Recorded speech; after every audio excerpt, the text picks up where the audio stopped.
Hey everybody, welcome to What About the Game. Today I'm going to be talking about Forma.8 on the Nintendo Switch. Before we get into the review, please do me a massive favor and click that subscribe button. That will help the channel grow into something bigger and better, and I can keep giving you great Switch reviews far into the future. Okay, let's get on with it. Forma.8 is a classic example of learning from the best, with its Metroid style gameplay. You start off with a bare minimum of abilities, well, there's very few places to access.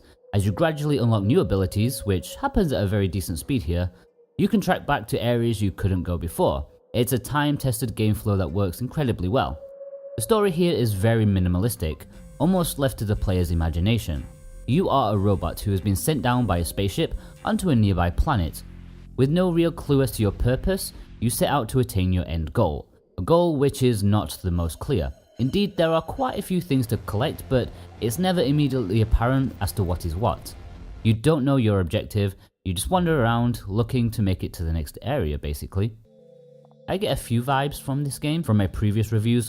Obviously the visual style brings back thoughts of games like Star Sky, as well as Toby the Secret Mine, with its silhouetted foreground contrasting against the beautiful colourful background.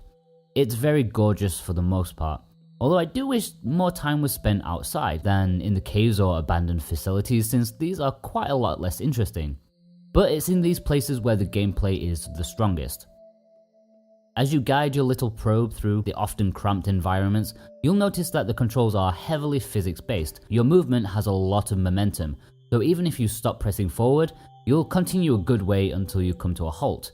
Managing your movement is key as hazards and enemies populate the planet no end. Steadying yourself to get the right shot or pass through narrow crevices without pinballing all over the place can be an actual challenge at times. As in classic Metroidvania style, there is a huge world map to explore, but you can only access certain parts until you unlock more abilities. It's actually one of the more linear examples of the genre though, since it does seem to guide you from place to place pretty well. Despite that, it is ostensibly a mystery. It's slightly too mysterious for its own good. Puzzles and boss fight techniques aren't always immediately apparent. Everything is quite obscure, which is both a blessing and a curse. When you figure something out by yourself, it feels good, but then at times you feel like you're doing random things, or you're somehow disconnected from the actual game, as though you're an outsider and the game won't let you in. It has its plus points for sure, but a little explanation here and there would have been nice. The map isn't particularly useful, nor is anything else that is displayed there. There are icons for sure, but figure out their meanings for yourselves.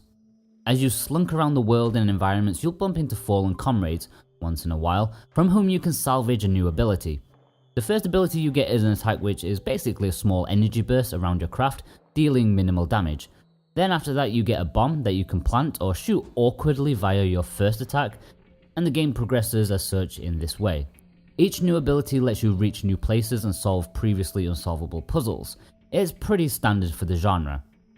Forma.8 is a surprisingly difficult game. A lot of it is down to the aforementioned movement, which is fair. As you get around halfway through the game, enemies become more and more numerous. I often found myself being downed by enemies through their sheer numbers, as they each drain away a little bit of your health. You can take them out with carefully timed attacks and bombs, but they have respawn points. They too can be destroyed, but doing that while you're trying to dodge the already spawned enemies, and you'll no doubt take some damage. You can regain health though by collecting orbs after defeating them, and can be picked up from the environment, which helps a lot. The big difficulty spikes are when you need to be quick and precise in your movements.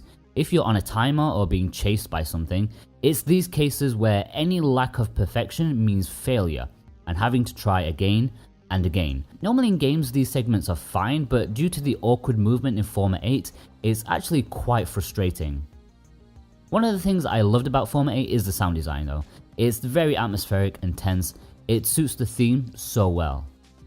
Overall, maybe this review hasn't been the most enthusiastic, but it shouldn't be taken that way.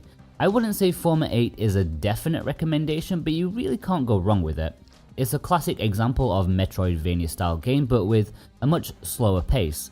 It's probably better than average for the genre despite a few grievances I have with it, particularly in regards to its uninvolving obtuseness and sharp difficulty spikes when it comes to quick, precise movement. The cheap price too means it's difficult to say no to. The visual style and music are all great, and it has an all-round fantastic eerie atmosphere to it. I just wish it would let you in more. Okay guys, if you've enjoyed this review, then be sure to like and subscribe. That will help me out so much. You can read the full review of Forma.8 at whataboutthegame.com, and you can follow me on Facebook and Twitter if you want to. All the links are below. Thanks guys, bye bye.